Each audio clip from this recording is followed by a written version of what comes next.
द्वारा आयोजित ऑनलाइन कक्षाओं में आप सभी अभिभावक बंधुओं का, भैया बहनों का हार्दिक अभिनंदन एवं स्वागत। कोरोना काल को ध्यान में रखते हुए आदर्श विद्या मंदिर के भैया बहनों का स्वाध्याय जारी रहे, इसलिए ये ऑनलाइन कक्षाओं का कार्य प्रारंभ किया गया है। आप सभी भैया बहन ऑनलाइन कक्षा के माध्यम से जो वीडियो आता है पढ़ने का, उसको ध्यानपूर्वक सुने और उसको पढ़ने का प्रयास करें, ऐसा आप सबसे आग्रह है। आज अपन कक्षा 9वीं विषय सामाजिक ज्ञान अर्थशास्त्र में पाठ 1 पालमपुर गांव की कहानी, इसके बारे में जानकारी प्राप्त करेंगे। पालमपुर गांव एक छोटा सा कस्बा है। इस गांव में 450 परिवार रहते हैं। इन 450 परिवारों में 80 परिवार संपन्न परिवारों की श्रेणी में आते हैं। संपन्न परिवार से तात्पर्य है कि उन लोगों के पास, उन परिवारों के पास रहने के लिए पक्के मकान है, जो ईंट, सीमेंट, कंक्रीट आदि से बनाए जाते हैं। भौतिक सुख सुविधाएं सारी उनके पास उपलब्ध है। और जो पालमपुर में जमीन है वो भी अधिकांश इन 80 परिवारों के पास ही है। और जो अन्य दलित या अनुसूचित जाति, अनुसूचित जनजाति के परिवार रहते हैं, वो गरीबी की श्रेणी में आते हैं। उनके मकान भी घास फूस या मिट्टी के बने हैं। इस प्रकार से पालमपुर गांव में 450 परिवारों का इस प्रकार का ये विवरण है। अब आज अपन आगे जानकारी करेंगे। पालमपुर में लोगों की आजीविका का प्रमुख साधन कृषि है। वैसे हमारा भारत देश कृषि प्रधान देश है। भारतीय अर्थव्यवस्था में भी कृषि के द्वारा सबसे ज्यादा आर्थिक सहयोग देश को मिलता है। कृषि के अलावा पालमपुर गांव में और कौन कौन सी क्रियाएं होती है, उसमें पहली है गैर कृषि क्रियाएं, यानी खेती के अलावा और कौन कौन से काम किए जाते हैं उस गांव में, उसकी जानकारी है। तो गैर कृषि क्रियाओं में पहला है लघु विनिर्माण। ये लघु विनिर्माण क्या होता है या किसे कहते हैं? यानी अपने ही क्षेत्र में, अपने गांव में, कस्बे में छोटे छोटे उद्योग धंधों को विकसित करना, जिससे अपने स्वयं के परिवार को और 5-10 लोगों को रोजगार मिल जाता है, वो लघु विनिर्माण होता है। अब ये दूसरा शब्द है विनिर्माण। विनिर्माण किसे कहते हैं?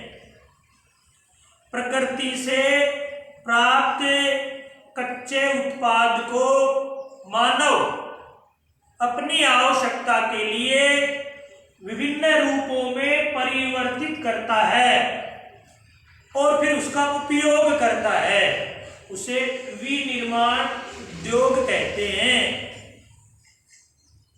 जैसे उदाहरण के लिए प्रकृति से प्राप्त कच्चा उत्पाद हो गया गन्ना, फिर गन्ने को मशीनों के द्वारा उसका रस निकाला जाता है, उसको गर्म किया जाता है, फिर उससे गुड़ बनाया जाता है, फिर चीनी मिलों में चीनी बनती है, इसे विनिर्माण उद्योग कहते हैं। ऐसे ही दूसरा उदाहरण अपन समझ सकते हैं कपास, जिसे अपन गांव की भाषा में पण भी बोलते हैं। ये प्रकृति से यानी खेती से कच्चा उत्पाद है, इसको भी मशीनों के द्वारा जो इसमें बिलौना यानी काकड़े और रुई अलग की जाती है, फिर जो कपड़े की पावर लूम की बड़ी बड़ी मशीनें होती है, कारखाने फैक्ट्रियां होती है, उसमें धागा बनाया जाता है, धागे से कपड़ा बनाया जाता है, ये विनिर्माण की श्रेणी में आता है। आगे पालमपुर गांव में गैर कृषि क्रियाओं में दूसरा प्रकार है परिवहन।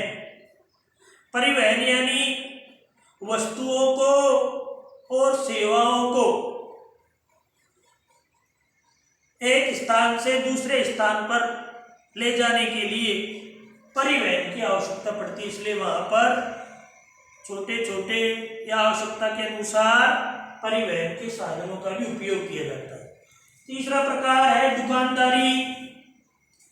गांव में आवश्यकताओं की सभी वस्तुएं लोगों को वहीं उपलब्ध हो जाए, इसलिए कोई परचूनी की दुकान, छोटी कपड़े की दुकान, ऐसे मूलभूत आवश्यकताएं जो व्यक्ति को लगती है, ऐसी वहां पर दुकानदारी, फल और सब्जी की दुकानें पालमपुर गांव में है। ऐसे ये गैर कृषि क्रियाओं में हमने 3 प्रकार की जानकारी की, लघु विनिर्माण, परिवहन और दुकानदारी। अगला बिंदु है इसमें वस्तु और सेवाओं के उत्पादन के लिए 4 चीजें आवश्यक है। जैसे अभी अपन ने विनिर्माण के बारे में समझा, तो कोई भी वस्तु या सेवा का उत्पादन करेंगे तो उसके लिए 4 चीजों का होना आवश्यक होता है। पहली है भूमि। किसी भी उद्योग धंधे को लगाने के लिए या विद्यालय खोलने के लिए या कृषि करने के लिए, यानी कोई भी काम करते हैं अपन, तो सबसे पहले भूमि की आवश्यकता होती है। भूमि के ऊपर ही सारे संसाधन लगाए जाते हैं। दूसरा प्रकार है श्रम। श्रम यानी मानव जो कोई भी फैक्ट्री, उद्योग धंधा या कोई भी सरकारी कार्य होता है, उसमें व्यक्ति की श्रम की आवश्यकता पड़ती है।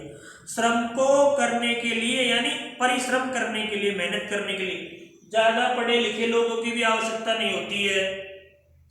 तीसरा प्रकार है भौतिक पूंजी, यानी किसी भी कार्य को करने के लिए उसमें जैसे जो संसाधन है, जैसे औजार है, मशीनें हैं, या इसके अलावा किसान कृषि में कार्य करता है तो भौतिक पूंजी में होगा, जैसे उसको हल की आवश्यकता है, हार्वेस्टर है, ट्रैक्टर है, अनेक प्रकार के उपकरण उसको इस भौतिक पूंजी के अंतर्गत आते हैं।